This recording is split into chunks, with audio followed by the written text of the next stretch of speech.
Hello, we're going to talk about Malala Yousafzai, and I'm going to start saying that she was born on July 12 in 1997 in the Sweet Valley of Pakistan, a region known for its natural beauty but also for its instability. Growing up, Malala was greatly influenced by her father, Saudin Yousafzai, who was an educator and a strong advocate for women's rights. From a young age, Malala showed a deep love for learning and dreamed about becoming a doctor. Her father encouraged her to speak up about the right of girls to receive an education, especially as the Taliban gained power and began closing schools for girls in her hometown.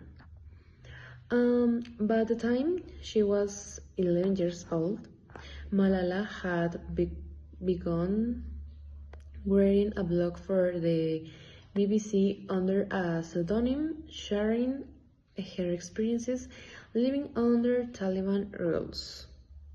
Her writings describe the fear and sadness for girls being denied the right to study, but also her determination to keep going to school no matter the risks.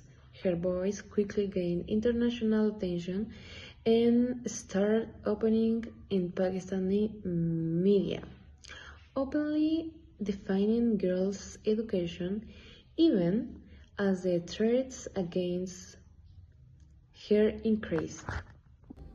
On October 9, 2012, Malala was shot in the head by a Taliban gunman while reading a school book.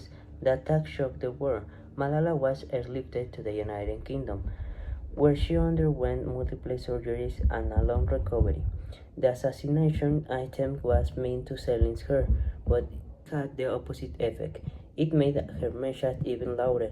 The entire world now knew her name, and millions began to support her cause. Instead of hiding or stepping away from activism, Malala decided to keep fighting.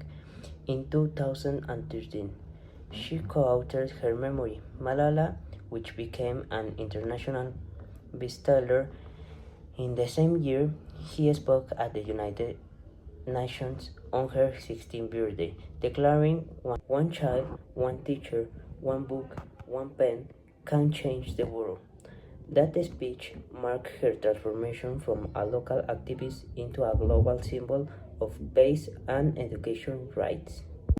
In 2014, Malala Yousafzai became the youngest person in history to receive the Nobel Peace Prize.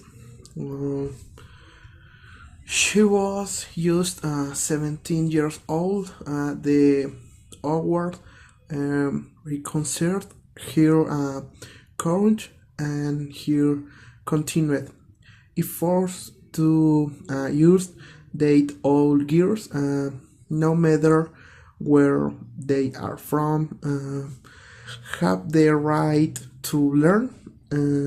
She used the prize money to start the Malala Fund, a non-profit organization that works to empower girls through education, especially in reduce affected by conflict, poverty, or discrimination. Since the Malala has continued to work for change, she has visited countries around the world to meet with young girls, activists, and government leaders. She has also pursued her own education, graduating from the University of Oxford in 2020 with a degree in philosophy, politics, and economics.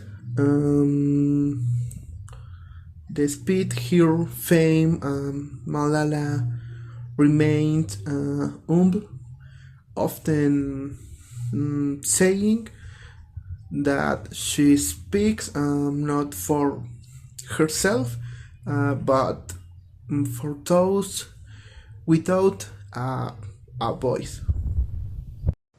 In my opinion, Malala fits perfectly into my personal definition of a hero. A hero is someone who stands up for what's right, not for attention or power, but to help others even when it puts their life at risk. Malala could have chosen to remain silent, especially after being attacked, but she chose to continue speaking out. Her bravery is not just about surviving the bullet, it's about continuing to fight for justice, equality, and education, knowing that it's a long and difficult battle. To me, Malala is a modern hero not because she was famous or awarded a Nobel Prize, but because she refused to be silenced by fear. Her story shows that true strength doesn't come from muscle or weapons, but from ideas and determination.